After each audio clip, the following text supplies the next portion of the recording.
अब की बार तो एक स्टिंग ऑपरेशन में दोनों के विधायक हैं, वो उनके वीडियो वायरल हो नो रहे डाउट ये जो स्टिंग ऑपरेशन हुआ है तो नरेगा हमारी है। महात्मा गांधी के नाम से हमने नरेगा शुरू की और आपने तो मनमानी चालू कर दी और आपने कह दिया कि महात्मा गांधी के नाम से आपने नाम बदल दिया। तो उस टकराव के लिए तो बीजेपी जिम्मेदार होगी। क्या बदला बता दो, क्या बदला? अन्नपूर्णा वाला बदला, इंदिरा रसोई कर दिया उसका। 2 साल में राजस्थान की हालत खराब हो गई। बीजेपी की सरकार ने नया धंधा चालू किया है, चालान के नाम पर अपना खजाना भर रही है। इंस्पेक्टर राज चल रहा है राजस्थान में, हालत बहुत खराब है। नमस्कार दोस्तों, आपका स्वागत है भारत रफ्तार में और मैं हूं आपके साथ हरी। और आज हम खड़े हैं जयपुर में कांग्रेस कार्यालय के बाहर और हमारे साथ है प्रताप सिंह खत्रियावाल। सर कैसे हो? तबीयत सब फर्स्ट क्लास है। सर फर्स्ट क्लास है। आज यहाँ पे इतना जमावड़ा हुआ है, किस वजह से आप इकट्ठा हुए हो? ये मनरेगा का नाम महात्मा गांधी के नाम से था, एक तो नाम बदल दिया, दूसरा आपने ईडी के खिलाफ फैसला आ गया। सुप्रीम कोर्ट ने ये कह दिया कि ईडी को नेशनल हेराल्ड के मामले में राहुल गांधी, सोनिया गांधी इनके खिलाफ कार्रवाई करने का राइट ही नहीं है। ईडी गैर कानूनी कार्रवाई कर रही है भारत सरकार के दबाव में। ये बड़ा फैसला है। हम शुरू से कह रहे हैं ईडी का दुरुपयोग हो रहा है। तो आप लोकसभा में तो बड़ा बिल लाकर आप मनरेगा कौन लेकर आया? महात्मा गांधी ग्रामीण रोजगार गारंटी कानून हम लेकर आए। तो नरेगा हमारी है। महात्मा गांधी के नाम से हमने नरेगा शुरू की और आपने तो मनमानी चालू कर दी और आपने कह दिया कि महात्मा गांधी के नाम से आपने नाम बदल दिया। नाम बदलने से कुछ नहीं होगा और ये मानकर चलना, ये जो पाप ये कर रहे हैं, इस पाप का इनको जवाब देना पड़ेगा। और ये जो जितने भी लोग हैं, ये कुछ भी कर ले, यदि राजस्थान में या देश में टकराव होता है तो उस टकराव के लिए तो बीजेपी जिम्मेदार होगी। और अभी राजस्थान में जो नाम काटे, आप मान लीजिए 42 लाख के नाम काटे, तो क्या आप क्या समझते हो मुसलमान के नाम कटे हैं? हिंदू के नाम ज्यादा कटे हैं क्योंकि हिंदुओं की संख्या 90% है। तो नाम उनके काट रहे हो आप। क्या लोगों को उलझा दिया, आप लोगों को उलझाकर और मनमानी कर रहे हैं। अब बीजेपी की मनमानी चलेगी नहीं।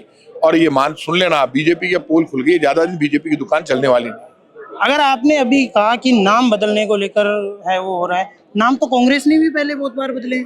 क्या बदला बता दो, क्या बदला? अन्नपूर्णा वाला बदला, इंदिरा रसोई कर दिया उसका। इसके अलावा अन्नपूर्णा कोई योजना हमने, हमारी जो इंदिरा रसोई योजना है, अन्नपूर्णा तो अंतर है। अन्नपूर्णा तो एक गाड़ी में घूमते थे और नाश्ता कराते थे, और इंदिरा रसोई योजना में हम तो 8 रुपए में भोजन देना चालू किया बैठा कर। और इंदिरा रसोई योजना में इन्होंने, हमारे यहाँ तो अनलिमिट लोग 8 रुपए में भोजन कर सकते थे, और इन्होंने तो अनलिमिट क्या, इन्होंने तो उसमें भी रेस्ट्रिक्शन लगा दिया।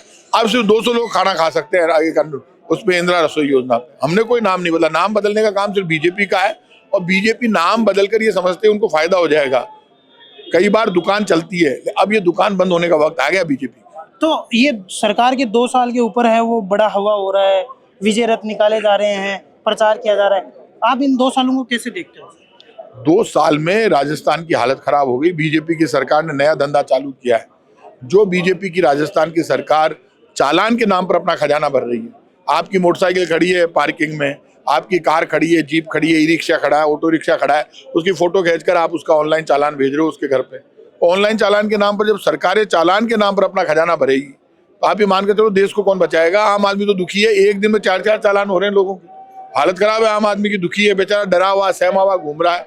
ना रोटी मिलती है, ना रोजगार मिलता है। घर पे जाओ तो चालान मिलता है, और चालान के पैसे जमा नहीं कराओ तो गाड़ी नहीं बिकती। तो ये जो हालात इन्होंने क्रिएट किए, अब वो कार टैक्सी वाले घूमते हैं, उनका ऊपर से कैरियर काट रहे हैं। कोई खाटू श्याम जी जा रहा है, कोई सालासर जा रहा है, कोई बुटाटी धाम जा रहा है, कोई अलग अलग जगह जाते हैं लोग, कोई अजमेर जा रहा है, कोई जोधपुर जा रहा है। तो आप उसकी कार टैक्सी की आप उसकी कैरियर काट रहे हो और आप उस पर से चालान कर रहे हो। तो चालान के जरिए कभी सरकारें चलती है क्या? इंस्पेक्टर राज चल रहा है राजस्थान में, हालत बहुत खराब है। हालत की अगर आप बात कर रहे हो तो हनुमान बेनीवाल कई बार कहते हैं कि कांग्रेस और बीजेपी की मिलीभगत है, और अब की बार तो एक स्टिंग ऑपरेशन में दोनों के विधायक हैं, वो उनके वीडियो वायरल हो रहे हैं। नो डाउट ये जो स्टिंग ऑपरेशन हुआ है, इसके लिए मैं मीडिया को धन्यवाद दूंगा, भास्कर को। उन्होंने इस स्टिंग ऑपरेशन ने पोल खोल दी है और करप्शन रुकना चाहिए, चाहे विधायक निधि का मामला हो, चाहे सांसद निधि का हो। ये इस तरह का जो भी मामले आते हैं, ये लोकतंत्र के लिए चुनौती है। इस तरह के जनप्रतिनिधि जो इस तरह का काम करते हैं, ना तो बचने वाले हैं, और ये मेरा मानना है कि ये बहुत बड़ी चुनौती है देश के लिए, स्टेट के लिए और डेमोक्रेसी।